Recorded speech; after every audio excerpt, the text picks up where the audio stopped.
ilan nga ba yung kakayanin. So ayan, naka gear 5 na tayo. So okay guys, so i-try na natin siya sa top speed.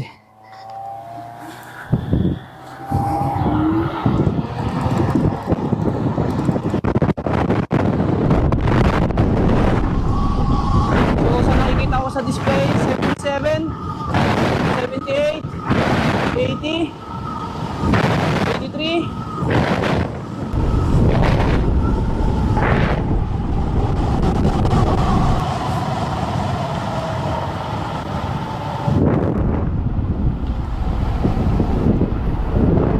So nakita ko sa display guys, nasa 83 kilometers per hour yung top speed niya. So ayan mga idol, ipakita ko sa inyo yung top speed niya. Doon kasi sa display guys nakalagay is nakita ko sa screen niya sa display is 83 kilometers per hour.